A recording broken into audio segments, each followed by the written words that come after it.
ndagushima nkomeza kuvuga ukomeza kugira ibihe byiza aho uri hose. Umunsi wa none cyo tugiye kurebera hamwe uburyo ushobora kuba wakora watermark kuri video yawe runaka ku buryo umuntu atabasha kumenya aho waba wayikoreye cyangwa se uburyo waba wayikozemo, ndetse na application yaba yagufashije igihe waba uri gukora video yawe runaka. Icyo uzakora uzaza muri Play Store yawe wandikemo iri jambo ngiye kuba nakwereka, uzandikamo ijambo watermark remover. Watermark remover numara kuryandikamo uzabona application imeze gutya. Iyo application izaba imeze gutya, izaba iri mu ibara nk'iri ngiri ngiye kuba nakwereka. Iyo application nk'uko ndi kubibereka izaba iri mu ibara nk'uko ngiye nta internet mfite ariko downloadinze, dore izaba iri mu ibara. Niba iri mu ibara rero icyo uzakora uzayikandaho, numara kuyikandaho uzabona ahantu handitse ngo remove watermark.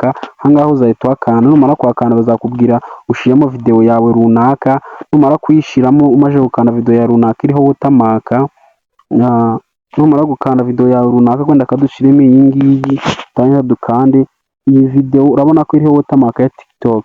Ikintu tuzakora hano ni kugira ngo tube twakuraho ya watermark iri kuri ya video, none tumara kuba twayikura bibe byadufasha kuba byatuma ya video yacu itagira icyo bita watermark.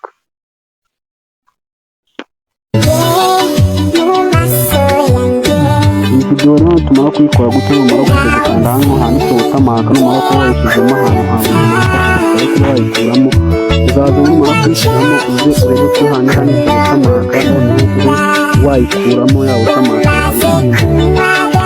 Numara kuyishyira ya watermark yawe uzakora n'umutwe ushaka kuba wakora hano, ushobora kwadinga icyo bita add watermark.